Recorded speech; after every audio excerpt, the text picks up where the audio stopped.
بله طبعا شوفان هجال سر وان مجاران زی بری خوبت میوان خواه برز رزان شیخ مو سروک دستیا سرکردیاتیا شپیلا پیشاروجا کرد دیل گلمه به دنباش برز رزان رکاندنا کمیته دستوری و رژیم سوریه کوب پنجی ناوی هاتیه دستشان کرن و چاوا دبینن. براستی ایرو اف دانینا دستورا کنو جه سوری را او بخوا گاوا کا پیوستا لگلو اف نزانن حتی کجا استی اف گاو وری آویتن ایرو براستی روشا سوری به تبایی نروشک زلالا جبو ویجی که از نزانم یعنی گلو وی روشا وی دستوری حتی کجا استیجی وی زلال بی کیا ویگو وی دستور دینی کیا یگو کار به دانستاندنه که جدی لسر وی دستور که یعنی که او کسی بهتر هیز دستور میدن اون یگو کاری دستور دینی اون یگو کاری به دستور گوهرتنه بکی از باور دکم ایرو تشتهری گرنگ اوا گاوا يعني او ان كاربي رولك بليزي دينا دستوري دا او اندامن هر دو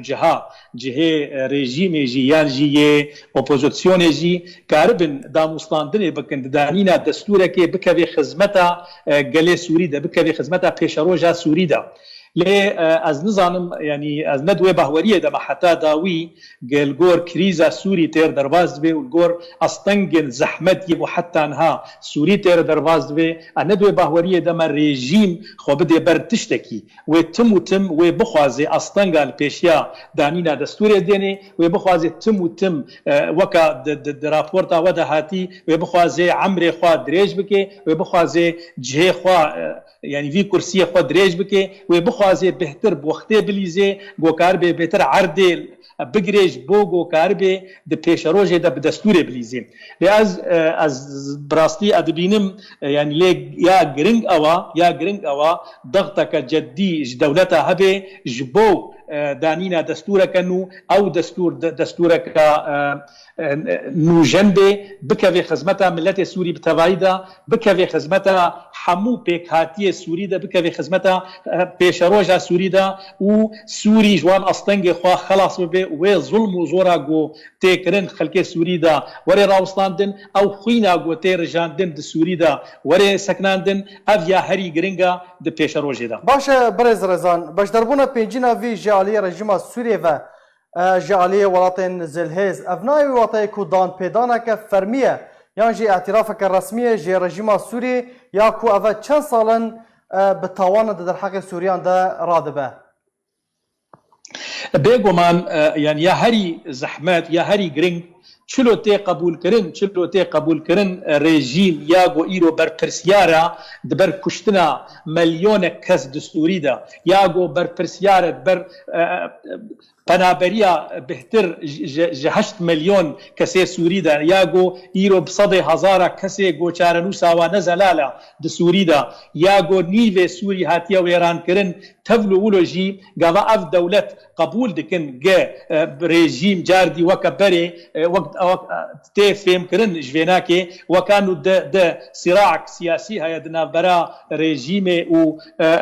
اپوزیسیون دا و دوی چاره سری کوری کرن جوی صراعی را لحاظ ازاردی ادبیجم ایرو دولت ایرو هر دولتك البرجوانديه خود گره و از تفلو حمو هولدانا گوته کرن گوکا دانینا دستور کنو جسوری را لاز دوی بهوریه دما او دستور و دانین حتی داوی یانجی که هولدانا گو ایرو دبیج بو اواکرنا سوریا کنو و حمو اصلا پیشیا و در کفن لی گرینگا براستی اف دمین داوی وقتی که حوالبند رژیم سوری روسیا جی و ایران جی و ندای کرنا وان دولت دن یگو خود کرن دوست گله سوریه خود کرن دوست اپوزیسیونی یگو تنها تب رولا خونا رابن بگمان افهموجی که آلیکارا برژیم سوری را دما داوی دا وقتی گاوا بچک کاریبون حمو هزن چکداری سوری یه گداتا لسر اوبوزيسيون دهاتن قبول كرن او حمو دركتن وحموجي كد هندري اطلب ده حمو جفاندن او ديخو يعني كرن ايرو اف دولتي جو ييغو جهد جرند سوري دا او ييغو بچاره روسا سوريا دليزن او ييغو بهتر رولا د بيش روجه دليزن از ندو باوريه دما تبلو حموها ولدان يغو دبن جبو دانينا دستور كانو جبو سوريا لادو باوريه دما تجاري او دستور وريدانين او ارامي وغير سوري بفيرنجي جون هاتي كرن جبر او ريجيم يا جو بر ترسيارت بر فيقا خرابوني ودمار وكشتني دا جرينجا وري هري داغه او ريجيم دفي هري هلوشاندن ورولك نو شخلكي سوري وري كرن رولك نو جوان كسي جو دستيوا دخوينه دا نهات يا خراكرن او تريكارن سوريا كانوا آوا بكن چك سيغو ايرو رولك خراب ليستيا او بخوينا سوريا ليستيا گرنگا هري دادگها و دور كوي ج پیشروجا سوري باشا رجاء نونرن كردان هون چاوا دبينن چما ستم يانجي اخصاء لكردان هاتا كرن بگمان يعني تشتا هري گرنگ دوي مجاري دا اوا گو رژیم جی که اپوزیسیون جی هر دو جی که وقت فهم کرن جوینا هر دو جی که بهفرا بلکی تحمود شدیدا ناکوکیه و هبن و ناکوکیه و سر پرسا کردی تنبن و دور کرنا نونرتیا کردا ددانینا و دستور دوی تناکوکی دنا واده تنبن جبر او هر دو بلکی يعني مجاركا نجات پرستی لآلین کردا دنرن و او هر دو جی که وکهف دنرن دوی کرد بطرول نرابن د پیشروجا سوری دا لی بگمان يعني برا هر کس زانبه نبتني رژیم یا اپوزیسیون یا حمو دولت دوی زانبن ایرو کرد ایرو پیکاتیک سرکیت سوری دا و بی کردا و تجاری برز رزان ناوین کوش آلیه نتونیا گرتی و هاتنه دستشان کرنجی بتنه دو کرد ده هنه ينكو جواكا سيفيل يعني وانجي نبتني وكو تضايق خويا كرن كو ريجيم و اوبوزيسيون كرد ستم لكردان كرنا نتاونيا قرشي يعني وانجي بتني دون افتني دسشان كرنا يعني اف شقد ديخو يعني كرن جبر يعني ايرو دهز هنا يجو بهتر كارن رولي بليزن يجو خدي تاثير خدي رولن تاثير الامم المتحده او ان او ان يجو بهتر دانيا نافادا دينن يعني هر الي جوا اليا او بيشنيار دكن كيبن يجو بيكاتيا نرتيا وي بكيد هندري دانينا دستوري دا يعني اول جاردي نو انا يعني جركا براستي كرد برولك هري جرينج ليست باند بري جو هرنا ناورن دانين جرينج بو بالتناي بفي رولي ليست بانا وكاري بانا بقوه درباسي في دانينا دستوري بوبانا يعني كوميتا افاكرنا دستوري لي افجي دديخ يعني كرن ابنا كوكيه جو هنا دنا برا كردا بخب خدا واف اصطنج زحمتي كريزا خرد دندري تفقرا سياسي كردي دا اود هيلي جو ببي سدمك جو كرد دند وك هيزك درباسي دوا كوميتا ببي جبر حتى دما داوي دهات ناس كرن انه بيدي بهتر ميلدار ريجيم راوج او حليفه وينا لي تالي دغافا داوي دا حتى واجي خوش بشتاوا دا الي ايران خوش بشتاوا دا الي روسيا خوش بشتاوا دا الي مان ولي او ثاني جاردي يعني منا نشتماني كردي وقت دكس او جاردي ييغو او بيشنيار كنا جاردي اوبوزيسيونا لريجيم سوري تموتم غافاوي او بو دفي كرد دبيجروجي دار تور الجواره تنبي دفردا برز رزان قصدي ومسدي يعني هافالبندن امريكانا ل تو نونرين قصدي يانجي ريفبريا بيدي د كوميتا دستوري توننا صدام چنه قالو جبار تم يعني از باوردكم يعني الجور يعني تشتي بوتي فهم كرن د روشا سوري بالتوايدا الجور خدنا من جوير وشيرا چكسي چكدار يگو هبون سر خاكا سوري يگو شرد كرن جبدلا وان دولتان تم او كس جركا يعني نونرتيا وان دولتا بكن يعني او دولت يعني في معنى اتخوازم بيجم بالنيابه جوا دولتا رجرينج بو دفي دستوري دجبر دستورا غوتي دانيم جاردي حتى اف دولت اف كسيغو نابو نشان هاتنا لو هاتن نشان كرن د كوميتا دا جاردي و بديليا فان دولتي جو بيشتغيريا وان دكن جرينغا خويات كي يعني تي خوياني كرنجي كي امريكي تهيفيه وينين د بيشروج د دانينا في دستوري دا يانجي كي د زلال كرنا روشا سوري د بيشروج دا جبرفيجي كي امريكينها بهتر ياغو د کار وخباطه خودکن د جهه او نفوذ والي هنا او جه خويا كي جواره هري جرينج او بهتر كار سرعه امكار بكون وتجواره نجرينجا سر امريكا بك دا كنا مسد كوميتا دستوري تنبن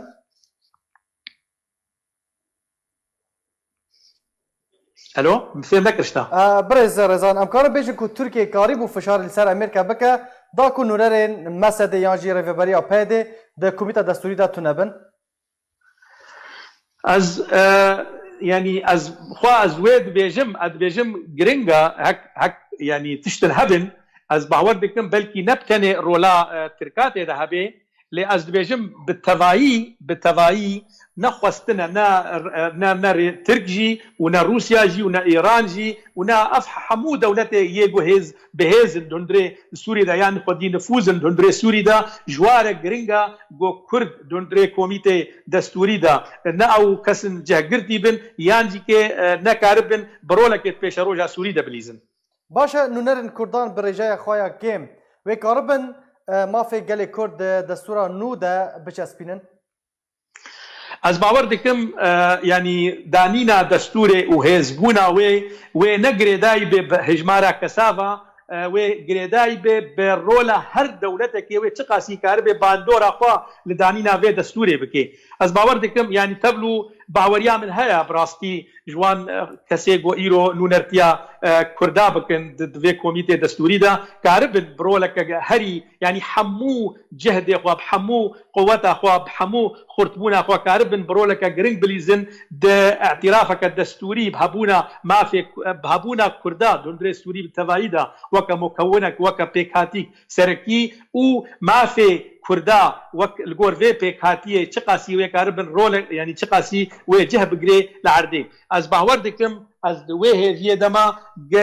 او كسي او نونر كاربن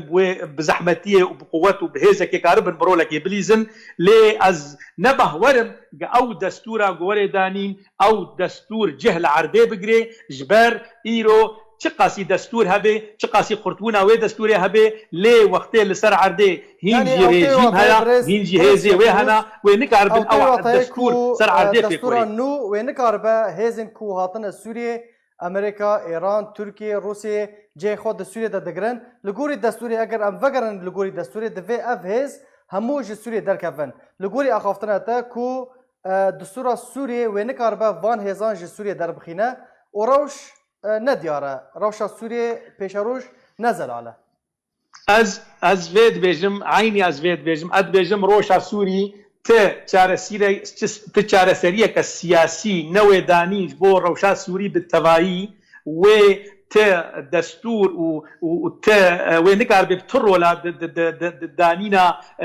چاره سريه كروشا سوري روري كرن هيرو اف دولت اگو خدي هيز دندري سوري دا دو او دولت لهفدو بكن چلو كارب چاره سريه كسياسي بالتوايج روشا سوري روري دانين لي نزل لو نديارا حتى دمك صالك دي وصال ديجي كي تشتكي تبروجنين جبو چاره سريه كسياسي روشا سوري بالتوايرا واز دوي باوريه دمجي ايرو وقتی گاوا ترکی وقت دولتك دوزاب او امریکیا دفکرن گو هرمك آرام دندري سر سينوري خوا بابكي او دده خو يعني کرن تچاره سری روشا سوری را نزلالا گلو وقتی گاوا ترکی دخوازه گو چاره سری سیاسی روشا سوری بالتواير ورداني و چما بفکره و چما وقتکی زحمتيه بکشنه گو هرمك آرام بابكي گلو از دوی باوريه دما تا ايرو ت پروژه جبو چاره سریه که سیاسی کریزار سوری رتنا بتنه اف تشتێ گۆنەها دەبێ هەمووژی وەکە مسلسلێ کاساندرا دوورێژی هەڵا گەلکی ژیوێ دوورێژ بێ هەمووژیگە وەخت دلەیزن ئەف دەولەتە سەر عەردێ نفوزێ خۆ خورد دکن ئەف دەولەت بەرجەوەندیە خۆ پێک تێنن واف هێزێ لەشکریە گۆ سەر عەردێ ئەو لەشکرێ وان دەولەتانە ئەو پرۆژێ وا یانژیکێ بەرجەوەندیە وا سەر عەردێ پێک تێنن کەسێک ژوان هێزان نافکرێت خزمەتا سووریدا و بەرجەوەندیە سووریدا وەک دەولەت و ملەتێ سووری وەک هەموو پێکاتیەوێ ئیرۆ بەرجەوەندیان سەرەکی ئەوە کریزا سووری چارەسەریەک سیاسی بتەواوی وەرێدانین و ئەv کەسێ خودیێ بەرپرسیارن بەرێک خراببوونا گوندرێ سووری دەوەرێکردن دوێ ئەو کەس هەرنا دادگەها و دوێ ئەو کەس چارەسەریک ژوارە وەرێکردن نەمەعقولە پشتی وڵقا 8 ساڵا شەڕ و کوشتن و وێنا تالی جاردی رێژیما سووری بنیڤێ کۆمیتا دەستوری دەبن و بە دەستوری هێژیکە شەڕتێ خۆ مەرجێ خۆ سەر دەستوری دێنی باش برێز ڕێزان شێخمۆ سەرۆکە دەسیا سەرکردایەتیە شەپێلە پێشەڕۆژە کورد لە سووریێ گەلک سپاس بۆ بەشداربووناتە